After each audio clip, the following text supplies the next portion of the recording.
அனைவருக்கும் வணக்கம். உலகில் எல்லா ஜீவராசிகளும் எல்லா மக்களும் எல்லா நலமும் வளமும் பெற்று வாழ மனதார கடவுளை வேண்டிக் கொள்கிறேன். மேலும் குழந்தை வரம் வேண்டி நிற்கும் அனைத்து சகோதரர்களுக்கும் குழந்தை வரம் கிடைக்க மனதார கடவுளை வேண்டிக் கொள்கிறேன். எந்த பிரச்சனை வந்தாலும் எதிர்த்து நிற்கக்கூடிய மனப்பக்குவத்தை தர மறு கடவுளிடம் வேண்டிக் கொள்கிறேன்.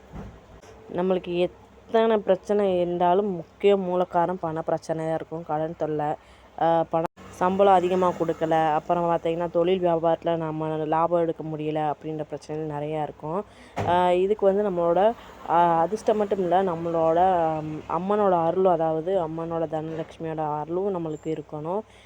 லக்ஷ்மி அருள் கிடைச்சாதான் நம்ம கண்டிப்பாக அதுக்கு நம்மளுக்கான அதிர்ஷ்டமும் கிடைக்குன்னு சொல்லுவாங்க.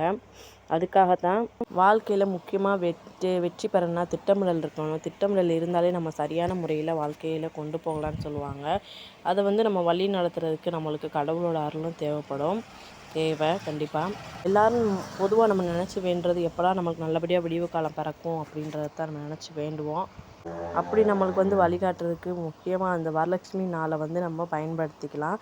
உண்மையிலேயும் அது ஒரு அற்புதமான நாள். வந்து வரலட்சுமி நாள் அன்னைக்கு நம்ம எளிய முறையில் வந்து பூஜை செஞ்சு நம்ம விரதம் இருந்தோம்னா கண்டிப்பாக நம்மளுக்கான பலன் கிடைக்கும்னு சொல்கிறாங்க.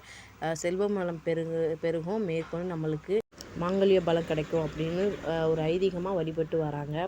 வரலட்சுமி அன்னைக்கும் நாளன்னைக்கு வந்து வரலட்சுமி நோன்பு விரதம் எல்லோரும் இருந்து சிறந்த முறையில் பூஜை பண்ணுங்க. சிறப்பான எளிய முறையில் பண்ணாலுமே அம்மான்னு ஏற்றுக்குருவாங்க. வரலட்சுமி நோன்பு அன்னைக்கு நம்மளால் முடிஞ்ச தானம் செஞ்சால் ரொம்ப நல்லதுன்னு சொல்லுவாங்க. குடும்ப சுபிக்ஷமாகவும் வாழ்க்கை நல்லாயிருக்குன்னு சொல்லுவாங்க.